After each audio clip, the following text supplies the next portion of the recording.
Access news channel में आप सभी का स्वागत है। दिल्ली में जो हुआ वो कल पूनम, सोनम और डिंपल के साथ भी हो सकता है।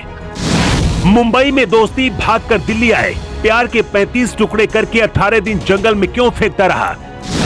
घर वाले ना करते गलती तो क्या बच जाती श्रद्धा।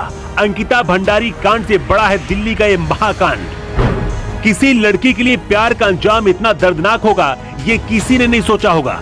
मुंबई के कॉल सेंटर से शुरू हुई श्रद्धा और आफताब की दोस्ती देखते ही देखते मोहब्बत में बदल गई और घर वालों के खिलाफ होने के बाद भी लड़की इस प्रेमी के साथ दिल्ली आ गई। फ्लैट लेकर लिव इन रिलेशन में दोनों रहने लगे, लेकिन इसके बाद जो हुआ वो किसी के भी रोंगटे खड़े कर देगा। इस शख्स को देखकर किसी को यकीन नहीं होगा कि ये अपने ही प्यार के 35 टुकड़े करके उसे पहले फ्रिज में रखेगा और फिर हर दिन आधी रात एक एक टुकड़ा जंगल में फेंकता रहा। जिस लड़की से बेइंतहा प्यार किया था, जिस लड़की की हंसी पर ये मर मिटा था, उससे इतनी ज्यादा नफरत कैसे हुई, इस महाकांड की पूरी कहानी आपको बताते हैं। मुंबई के एक मल्टीनेशनल कंपनी के कॉल सेंटर में 26 साल की श्रद्धा काम करती थी। यहीं पर इनकी मुलाकात अपने इस प्रेमी आफताब से हुई। पहले मुलाकात, फिर दोनों को प्यार हो गया और रिलेशनशिप में आ गए। ये रिश्ता परिवार वालों को पसंद नहीं था। यही वजह थी कि दोनों भागकर मुंबई से दिल्ली आ गए। यहीं पर ये कांड हुआ जिसकी भनक श्रद्धा को भी नहीं थी। दिल्ली आने के बाद मई से ही श्रद्धा अपने घर वालों से बात नहीं कर पाई।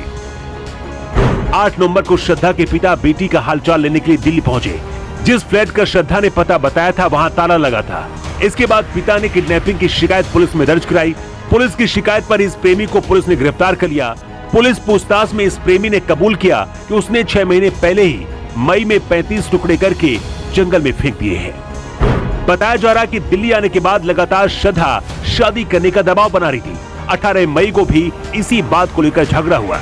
इसी दिन आरोपी ने वारदात को अंजाम दिया और पुलिस और घर वालों को पता न चले, इसीलिए इसने टुकड़ों को पहले फ्रिज में रखा। इसके बाद हर रात 18 दिन तक एक एक टुकड़ा जंगल में फेंकता रहा। कहते हैं अपराधी कितना भी शातिर हो, कुछ ना कुछ अपने निशान छोड़ ही जाता है। देर से ही सही, लेकिन इस महाकांड का खुलासा 6 महीने बाद हुआ। पिछले 6 महीने से बेटी से कोई कांटेक्ट घर वालों का नहीं था। अगर पिता पहले ही दिल्ली आ जाते तो शायद ये शख्स पहले ही जेल में बंद हो जाता या फिर बेटी बच जाती। रिपोर्ट दर्ज होने के बाद 5 दिन के अंदर ही पुलिस ने खुलासा कर दिया है और आरोपी को दबोच लिया। 1 महीने पहले ऐसी दर्दनाक घटना उत्तराखंड से आई थी, जहां पर अंकिता भंडारी को मंत्री के बेटे ने ही नदी में फेंक दिया था। अब इस बेटी के साथ जो हुआ जानकर पूरा देश एक बार फिर से हिल गया है। दिल्ली में जो श्रद्धा के साथ हुआ वो कल पूनम, सोनम, डिंपल या फिर किसी और लड़की के साथ भी हो सकता है। इसलिए प्यार के साथ साथ इंसान को पहचानना भी बहुत जरूरी है। प्यार करना तो ठीक है, लेकिन प्यार में होश खोना शायद ठीक नहीं है। जिससे प्यार किया उसी से इतनी ज्यादा नफरत कैसे हो सकती है। जिसके साथ जिंदगी गुजारने का सपना देखा उसी ने जिंदगी छीन ली। ऐसे लोगों की वजह से लोगों का प्यार से विश्वास उठ जाता है। वैसे इस आरोपी को कैसी सजा मिलनी चाहिए, अपना जवाब आप कमेंट बॉक्स पर